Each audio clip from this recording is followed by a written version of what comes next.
श्रीमद् भगवद गीता के तीसरे अध्याय में श्री कृष्ण ने कर्मयोग का ज्ञान दिया। अब चौथे अध्याय में, जिसे ज्ञान कर्म संन्यास योग कहते हैं, श्री कृष्ण ज्ञान कर्म और संन्यास का अद्वितीय संगम प्रस्तुत करते हैं। इस अध्याय में वे दिव्य ज्ञान की उत्पत्ति और गुरु शिष्य परंपरा का महत्व समझाते हैं। कृष्ण: हे अर्जुन, जब जब धर्म की हानि होती है और अधर्म बढ़ता है, तब तब मैं अवतार लेता हूं। श्री कृष्ण अपने अवतार का उद्देश्य समझाते हैं। कृष्ण: धर्म की स्थापना, अधर्म का नाश और साधुजनों की रक्षा के लिए मैं युगों युगों में प्रकट होता हूं। अर्जुन: हे माधव, आपने यह ज्ञान पहले सूर्य देव को दिया था, लेकिन आप तो अब भी मेरे साथ हैं, यह कैसे संभव है? कृष्ण: हे पार्थ, मैं अजन्मा और अविनाशी हूँ। मैं अपनी योग माया से बार बार जन्म लेता हूँ। यह ज्ञान मैंने आदित्य सूर्य को दिया और वही ज्ञान अब तुम्हें दे रहा हूँ। कृष्ण बताते हैं कि यह ज्ञान एक पवित्र परंपरा में प्रवाहित हुआ है, लेकिन समय के साथ यह लुप्त हो गया। अब वे इसे पुनः अर्जुन को प्रदान कर रहे हैं।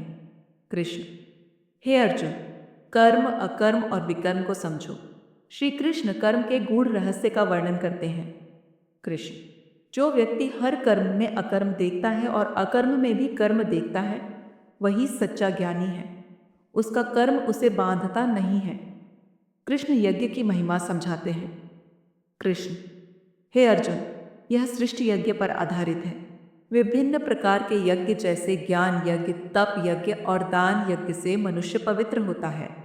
यज्ञ से बढ़कर कुछ नहीं है। कृष्ण यह स्पष्ट करते हैं कि निष्काम भाव से किया गया कर्म ही यज्ञ है। कृष्ण: हे अर्जुन, यह दिव्य ज्ञान गुरु से प्राप्त करो। उनके चरणों में जाओ, विनम्र बनो और प्रश्न करो। गुरु के उपदेश से तुम्हें सत्य का ज्ञान प्राप्त होगा। श्री कृष्ण बताते हैं कि गुरु शिष्य परंपरा में विनम्रता और जिज्ञासा सबसे आवश्यक गुण है। कृष्ण: हे पार्थ, ज्ञान से सभी पाप झलकर भस्म हो जाते हैं। यह ज्ञान आत्मा को बंधनों से मुक्त करता है। ज्ञानी व्यक्ति सबको समान देखता है और अपने भीतर भगवान को देखता है। कृष्ण कहते हैं कि ज्ञान के बिना मोक्ष संभव नहीं है। कृष्ण: तुम्हारे भीतर जो भी संशय है, उसे ज्ञान की तलवार से काटो। उठो, अपने धर्म का पालन करो। अध्याय 4 हमें सिखाता है कि ज्ञान, कर्म और संन्यास एक दूसरे से जुड़े हुए हैं। श्री कृष्ण के अनुसार निष्काम कर्म और आत्मा का ज्ञान ही मोक्ष का मार्ग है। गुरु के मार्गदर्शन और आत्मा की शुद्धि से जीवन की गहराई को समझा जा सकता है।